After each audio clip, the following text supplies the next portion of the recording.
It's the 20th of June 2025, and Pixar had just released their latest film, Elio. So, like others, I actually grew up watching Pixar movies, and I ended up having a few of them being my favorites, mainly Toy Story 2 and Finding Nemo. Pixar is able to really connect to its audiences on different levels. It's able to entertain kids and parents alike. It's able to have relatable characters, and for some reason, it's able to make all of us cry, no matter how young or old you are.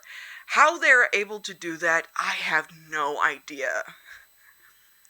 I thought about all of these Pixar movies, and then an idea clicked into my head.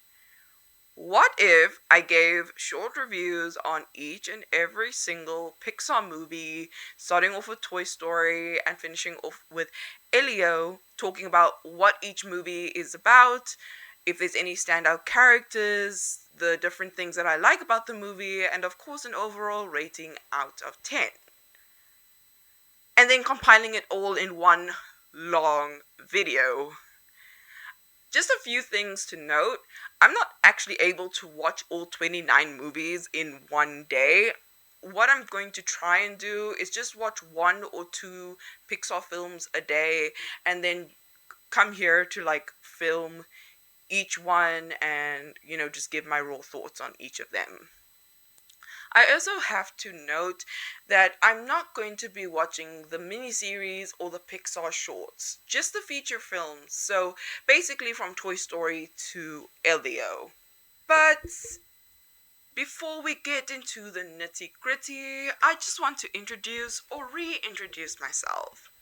Hi, I'm Sassy Critic. I talk about films, television shows, and everything around it.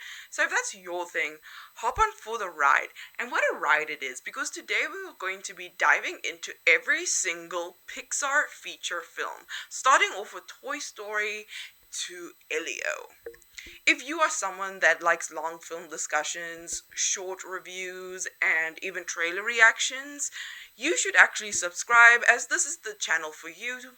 Be sure to turn on the notifications, comment down below your favorite Disney movie, and of course, like the video if you like. We also have a Sassy Critic 107 email. It will be sassycritic107@gmail.com. So if you're someone who has a video request, a movie request, or you are a fellow collaborator that wants to discuss some ideas, sassycritic107@gmail.com is the email for you. But I think we've taken a lot of time in the intro. Let's talk about each Pixar movie. Alright, so we are here to be talking about Toy Story 2, my favorite Pixar film of all time. Entertaining in so many ways, heartwarming in so many ways, funny in so many scenes. This one just really takes it all for me. Released in 1999, directed by John Lasseter, we have returning stars Tom Hanks as Woody and of course Tim Allen as Buzz Lightyear, and music done by Randy Newman. Toy Story 2 follows Woody as he is separated from the toys, as Andy is away at cowboy camp. He also has a rip in his arm. And he ends up being united with these other cowboy dolls. We meet Jessie for the first time, and that is really, really exciting because Jessie is my favorite character in this film. We, of course, have the Prospector, also known as Stinking Pete, and we, of course, have Bullseye. And so Woody goes through this sort of inner conflict of, does he want to be reunited with the other toys and, more importantly, Andy, or does he want to be with the rest of the toys that he was sold with, in real life. And that is what I found really interesting about this particular film. We, of course, have the iconic, well remembered scene with Jessie as she tells her backstory and how she ended up being an abandoned toy with Emily. And we see the reasoning as to why she really just prefers to be in this museum in Tokyo, because that's where they plan on going, than to be owned by a child, because children grow up, and when they grow up they get rid of their toys. And so that's a really big thing for Jesse. Of course, when Jesse tells her story, we have the song sung, When Somebody Loved Me, and it's so beautifully sung, and it beautifully accompanies the visuals. We see Emily being excited to play with Jesse, Jesse having a good time, but slowly over time, as Emily grows up and, wants to do her nails and likes the color pink and all of that, she starts to go away from, playing with her favorite cowgirl, Jessie. And so Jessie ends up feeling abandoned. And when she feels like, okay, maybe she's going to reunite with me again, but no, they just going to donate her to charity. And it's such a sad scene. I feel like this was the very first scene that Pixar had done that really got me in a chokehold, like, proverbially. But like, I was literally there, like, don't cry, don't cry, don't cry. I was actively fighting the tears, and honestly, that is the best scene in the entire movie.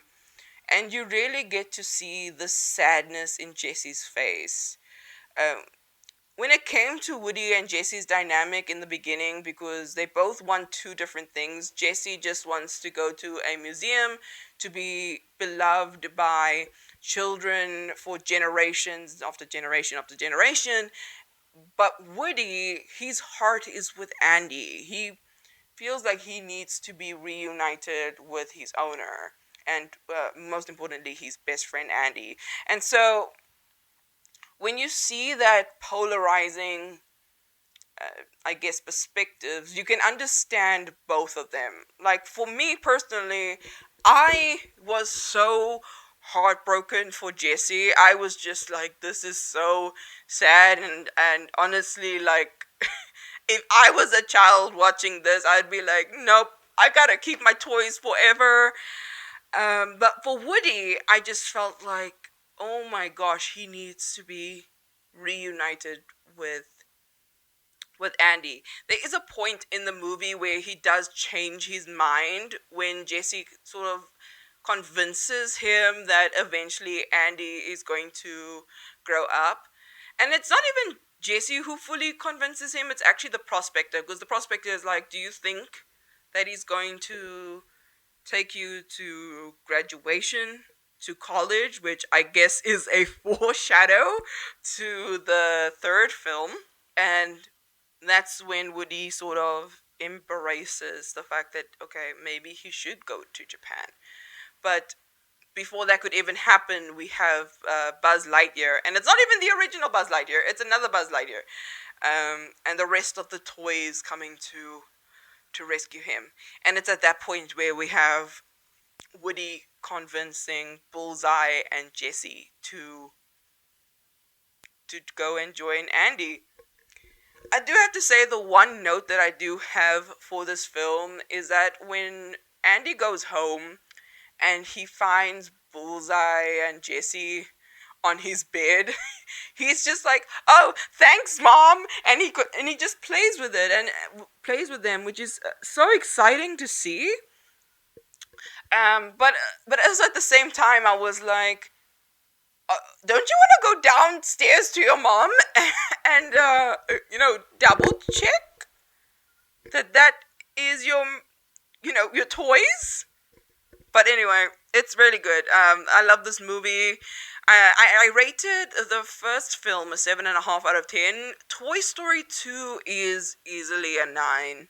It's a 9 out of 10. It's just a really entertaining film. So I can't even remember what the next movie is. I've been so excited talking about Toy Story 2, but I'll be back to touch base to talk about the next Pixar film.